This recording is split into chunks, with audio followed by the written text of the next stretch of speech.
Eu não estou aqui para ser finalizado pelo Parkinson.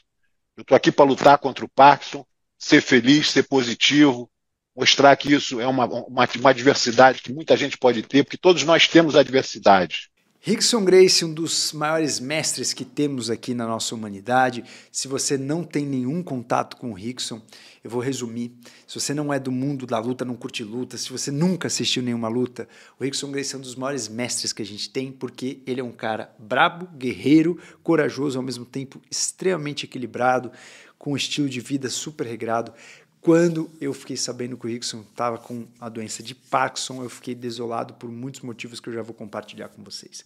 Mas nesse vídeo eu vou pegar alguns ensinamentos, porque o Rickson é aquela pessoa que usa a própria vida para ensinar, inspirar e educar as pessoas. E uma das coisas agora que realmente ele está trazendo para nós é como ter o diagnóstico de uma doença neurodegenerativa dessa maneira, e a gente vai abordar alguns pontos aqui nesse vídeo.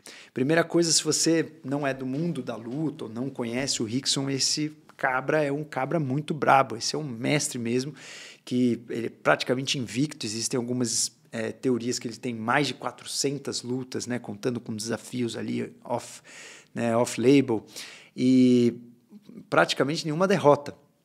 Mas, obviamente, já também tomou muita pancada, só que ele nunca foi derrotado.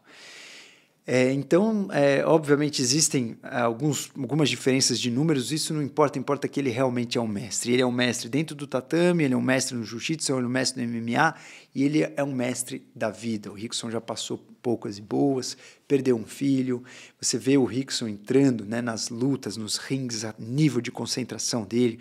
Muitas vezes ele enfrentava pessoas que tinham quase o dobro do peso dele, né? Tem algumas lutas impressionantes que ele enfrentava pessoas muito mais pesadas, muito mais fortes do que ele.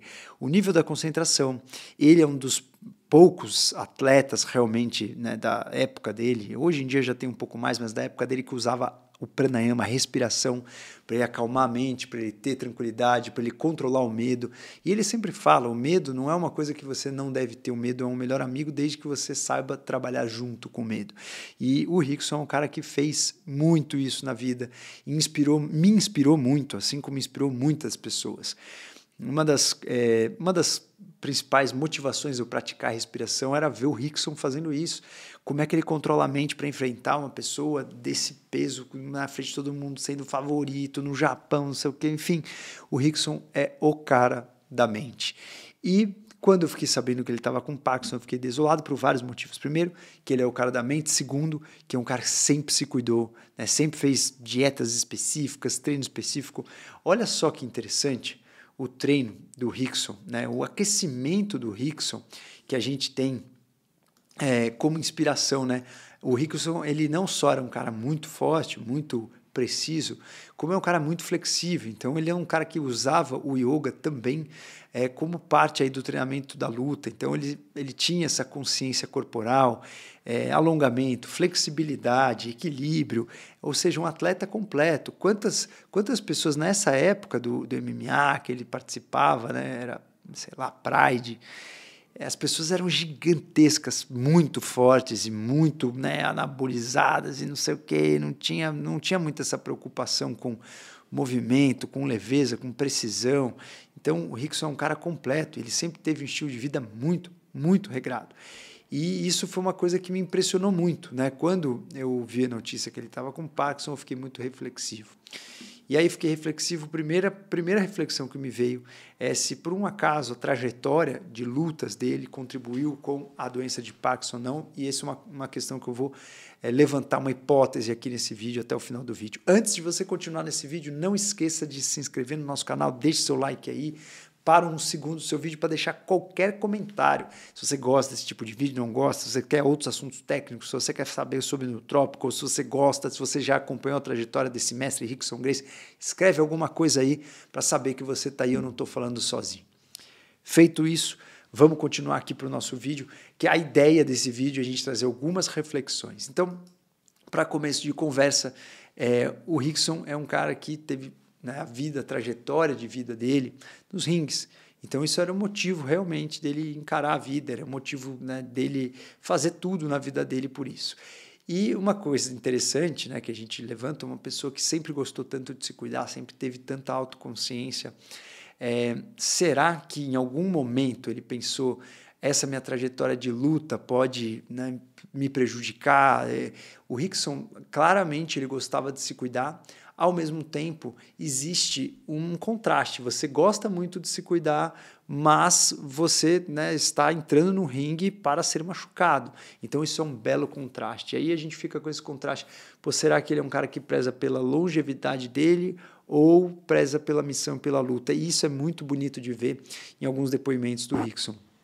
É muito interessante até para você se basear, porque muitas coisas que você vai fazer na sua vida, você está se agredindo, você está se estressando, você tá literalmente matando suas células ou se prejudicando, criando cicatrizes internas, só que você faz, se você souber o porquê você faz por uma missão, você faz por uma escolha, você faz por um caminho que talvez não seja nenhuma escolha, talvez não tivesse outro caminho. O negócio é tão forte dentro de você que talvez não tenha outro caminho, mas é uma questão maior até do que a sua própria existência. Então o Rickson traz, vou mostrar um trecho de uma entrevista que ele traz justamente essa resposta.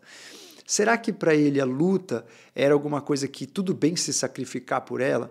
Será que por um acaso a doença de Parkinson é uma doença neurodegenerativa? O que é uma doença neurodegenerativa? Você vai perdendo em alguma área do cérebro ali alguns neurônios, e principalmente os neurônios que produzem dopamina num circuito que chama-se nigroestriatal. É uma parte do circuito dopaminérgico que está relacionado com os nossos movimentos, né? Nossos movimentos, por isso que quem tem Parkinson, por exemplo, tem bradicinesia, tem uma lentidão nos movimentos, tem uma dificuldade em começar movimentos, tem tremores, tem espasmos musculares, dentre outras coisas.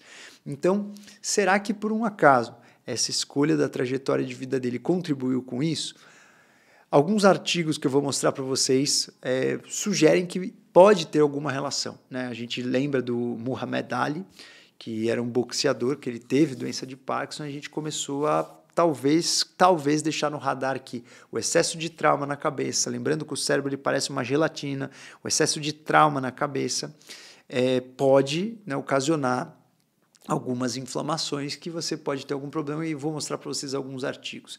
Mas a minha pergunta que fica é o seguinte: será que mesmo sabendo disso, uma pessoa que gosta tanto de se cuidar ia continuar com essa trajetória? E aí eu vou mostrar esse trecho desse vídeo para vocês verem. Deixa eu ligar o áudio para vocês verem a resposta do Rickson para essa questão. Eu entendi que meu pior inimigo era a minha mente, me enfraquecendo, me intimidando, me botando para trás. Eu achei que esse lado era um lado que eu não poderia ter que carregar isso mais na minha vida com nenhum adversário da minha vida. Então, desse dia em diante, eu decidi que eu preferia morrer a desistir. Porque eu não podia mais pensar na desistência. A mente não poderia estar contra mim nos meus problemas mais importantes. Ou seja, quando você tem um problema, você quer resolver o problema. Quando você tem um problema que não pode ser resolvido, você tem que aceitar o problema. Então, eu decidi que qualquer problema que eu tivesse dentro da luta, eu teria que aceitar como decisão final minha. Eu não poderia dizer, não quero mais, quero... A minha mente não poderia estar contra mim no momento mais importante. Ou eu vou com tudo, ou eu fico com tudo, mas não vou ficar mais me atrapalhando na minha decisão. Então isso foi um divisor de águas na minha vida, porque eu comecei a entender que eu precisava desenvolver elementos não só físicos, técnicos, mas também o lado espiritual, o lado da aceitação, do perdão, da paciência, da esperança, da fé, que com todos esses elementos eu poderia ter a capacidade de aceitar até a última decisão final, que seria a morte. Então eu comecei a me espiritualizar, entendendo que a minha missão era mais importante que a minha vida. A minha representatividade no jiu-jitsu era uma coisa que eu dava mais valor do que a minha própria vida. Então, para isso, o meu sacrifício final seria uma coisa normal para mim. Porque, para mim, diferente de um esporte onde você pode desistir, bater, começar de novo, para mim era a representatividade da minha vida, do legado da família. Não era uma coisa que eu poderia desistir e começar de novo no dia seguinte. Então, percebe que ele fala exatamente a resposta para essa nossa colocação aí. Então, para ele, a questão da luta não era uma escolha mais, não era será que é um caminho que eu posso ou não seguir? Era um legado. E para enfrentar esse legado, para ultrapassar esse legado, ele estava disposto até perder a própria vida. E isso é uma coisa muito forte, né? Isso mostra que mesmo se existisse alguma relação do que ele enfrenta agora com a luta, ele teria continuado a lutar. E essa reflexão é uma das reflexões que eu quero trazer para vocês aqui. Porque se por um acaso, hoje a gente preza muito pela longevidade, bem-estar, diminuição do estresse e tal, mas se por um acaso você definir qual é a sua missão, não tem problema você muitas vezes estar, em alguns momentos, desequilibrado para ela, estressado por ela, em alguns momentos você está esgotado por ela, em alguns momentos você deixar de estar no ápice da sua saúde por ela, porque é uma questão que vai além. O grande problema é quando você faz tudo isso por algo que não tem sentido para você, ou por algo que não é claro na sua vida. E por isso que é muito importante você definir o que está dentro dessa sua missão, seja espiritual, seja dármica, seja do seu caminho, seja da sua missão como legado, da sua missão na sua família, da sua missão. O que está dentro disso e o que não está. A partir do momento que você tem clareza do que está dentro disso, você se permite ir além do seu limite nesse tópico e nos outros não. Né? Se por um acaso, por exemplo, outros tópicos a gente perguntasse, você toparia estragar sua saúde para isso? Então agora você, Rickson, vai tocar à noite na festa, vai ficar acordado todas as noites para tocar. Tal. Não, isso aí não é minha missão. Não vou porque isso vai me fazer mal mais para frente. Aí a pergunta que fica é, será realmente que existiu ou existe alguma relação da doença de Parkinson com trauma, com trauma na cabeça, com soco, etc. A gente não pode afirmar que sim, mas existem alguns trabalhos, alguns artigos que trazem para a gente algumas informações. Esse artigo aqui, por exemplo, ele traz para a gente um artigo com um grupo de filipinos, de boxeadores filipinos, e esses boxeadores foram estudados. Eles pegaram 21 boxeadores e desses 21, 17 tinham Parkinson, 80% tinham Parkinson. Nesse artigo, eles perceberam que o trauma repetitivo poderia ser associado com o desenvolvimento do Parkinson, que tinha um número grande de lutadores que têm um risco aumentado para o que a gente chama de parkinsonismo. O que é parkinsonismo? São sintomas igual ao Parkinson que não necessariamente são doenças de Parkinson. Então, o parkinsonismo, você tem quase todos os sintomas. Isso não necessariamente é classificado como doença de Parkinson. Tem outras causas que levam ao parkinsonismo. E, então, as pessoas que têm o que a gente chama de traumas repetitivos, traumas crônicos repetitivos, você fica tomando porrada na cabeça o tempo todo, boxeador, etc., podem ter aí sintomas de Parkinson. E, geralmente, isso acontece a partir dos seus 60 e poucos anos. Olha esse artigo que interessante. Eles tentaram entender a prevalência dessa relação e, com 704 boxeadores, completaram o questionário. 8 boxeadores tinham parkinsonismo e 5 tinham doenças de Parkinson mesmo. Então, o que eles concluíram desse artigo foi que a análise determinou que você ser um profissional ali, boxeador, poderia trazer aí um risco de trauma repetitivo e que isso poderia ser uma suscetibilidade para a doença de Parkinson. E outros artigos saíram também que são interessantes, Alguns outros artigos, tem um artigo que saiu no New England, que também era um artigo bem considerável, um artigo recente, bem interessante também, que fala um pouco sobre isso, esse artigo aqui, que fala um pouco sobre isso. Esse artigo já é um pouco mais recente, e é um artigo de 2024, de julho de 2024, relacionando o que a gente chama de CTE, que é o trauma crônico, encefalopatia por trauma crônico. Ou seja, você bate tanto a cabeça, isso é muito comum em outros esportes também, futebol americano, esportes que você bate o tempo todo a cabeça. E se tem alguma patologia da substância nigra, por exemplo, como parkinsonismo. Então, qualquer inflamação nessa região do cérebro que produz essa dopamina nesse circuito poderia gerar sintomas de Parkinson. E o que ele concluiu nesse estudo, né, a conclusão final, foi que nesse estudo eles perceberam que os atletas que são de esportes que têm muita porrada na cabeça, que têm essas lesões crônicas, são atletas que têm aí uma maior probabilidade de ter esses sintomas de Parkinson. Então, os traumas repetitivos poderia começar um processo inflamatório e levar a esses sintomas de Parkinson. Enfim, o que a gente quer dizer com isso? Pode ser, sim, que o excesso, né, de trauma na cabeça, de pancada na cabeça, aumente as possibilidades de você ter uma doença de Parkinson, uma doença neurodegenerativa. A doença de Parkinson, ela comete, em média, 2 a 3% das pessoas. E nas pessoas que têm esses traumas, né, mais frequentes, isso pode ser até um pouco mais alto, né? Essa incidência pode ser um pouco mais alta. Mas, por fim, eu acho que uma das coisas mais importantes para a gente pensar, vou deixar as referências desses artigos aqui no final do vídeo, mas uma das coisas mais importantes para a gente pensar é justamente não apenas nas nossas escolhas profissionais, porque isso muitas vezes é uma escolha missionária, né? E se você está fazendo uma escolha missionária, maravilhoso, eu acho que você tem que seguir esse caminho.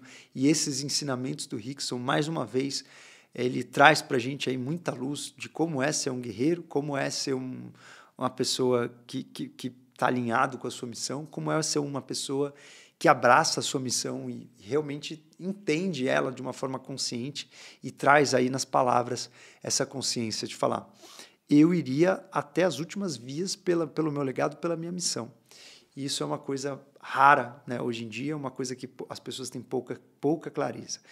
E, por outro lado, muitas pessoas que não estão fazendo, né, o que tem como missão, estão em uma trajetória onde muitas vezes se agridem sem necessidade. Então, o que eu quero dizer com isso? Se você não vai viver da luta, você não é um lutador profissional, é muito importante você tomar muito cuidado com pancada na cabeça. Eu comecei a lutar, acho que eu tinha menos de 12 anos, eu fiz muito tempo kickbox, depois full contact, depois eu fui para o Muay Thai, depois Karatê Seiyakai, depois eu voltei para o Muay Thai, depois Karatê Seiyakai de novo. Uma das coisas que eu sempre deixei no meu radar, porque luta é muito importante, as artes marciais são muito importantes, elas educam, elas põem disciplina, põem resiliência, elas elevam o nosso autocontrole para outro patamar. E eu sempre deixei no meu radar isso, porque eu sempre gostei muito, né, das artes marciais, mas eu sempre tive isso no meu radar em relação a traumas crônicos, porque a gente vê muitas pessoas com traumas crônicos que acabam tendo alguma doença neurodegenerativa ou alguma consequência. E eu sempre, né, a partir do momento que eu comecei a pesar riscos-benefícios, na minha adolescência não, mas a partir aí dos meus 27, 30 anos, que eu comecei a pesar mais risco-benefício, eu coloquei isso na equação. Se você não for um lutador profissional, vale muito a pena você tomar muito cuidado com trauma repetitivo na cabeça. Se você faz qualquer esporte de contato, muito contato, usa um capacete. Ou, por exemplo, o que eu mais gosto do Karatê Seiyakai é que não vale soco na cabeça, né? Vale soco no peito, soco no estômago, nas costelas, soco em todo lugar, chute em todo lugar, chute vale na cabeça. Mas você fala, mas você tomar um chute na cabeça também é um trauma gigantesco, sim. Mas não é tão fácil você acertar um chute na cabeça do que você ficar acertando soco. Você não consegue desviar de todo o soco. Né? E chute, se você não ficar entrando, né, em muitos campeonatos, né, com as pessoas extremamente habilidosas, você não vai tomar tanto chute na cabeça. Então, o chute na cabeça é mais difícil você tomar, mas também é perigoso. Então, se você está treinando, né, fazendo qualquer arte marcial, isso que é uma das coisas, inclusive, muito interessante do jiu-jitsu, que você não tem tanto trauma repetitivo na cabeça. Claro, toda a arte marcial você tem lesões específicas, mas não tomar pancada na cabeça o tempo todo. E isso é uma coisa muito importante para a gente revisitar, né? Porque se você não é um lutador profissional, vale você ter um pouco de cuidado com esse trauma repetitivo na sua mente. Agora, se isso é sua missão, se esse é seu legado, se isso é quem faz essa trajetória aí, né, de ser um lutador que faz parte da sua essência, um lutador de ringue, né? Porque muitas vezes um lutador da vida, ele também é um lutador. E muitas vezes ele não está lutando no ringue, mas ele está lutando na vida. A luta nunca acaba, mas algumas pessoas não são lutadores na vida, né? Outras pessoas são lutadores na vida e nos ringues.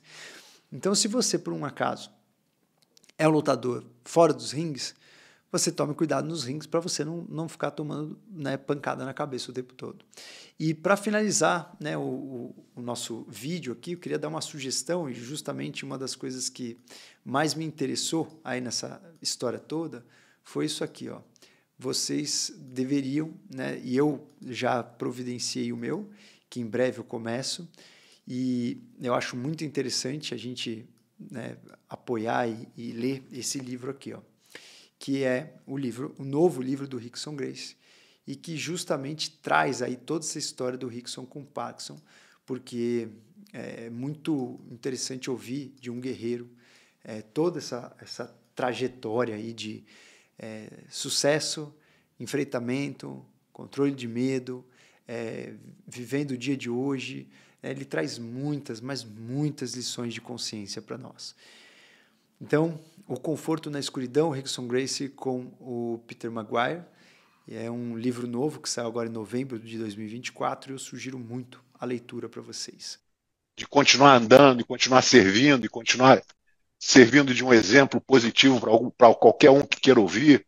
Eu acho que isso é uma demonstração de esperança, de fé, de poder, de positividade, que as pessoas têm que se agarrar a isso ao máximo. Não só no meu caso, mas no caso geral da humanidade. Com a partida do meu filho, eu entendi que não existe amanhã. O amanhã pode nunca acontecer. Você cresce e evolui com o nosso DupraCast.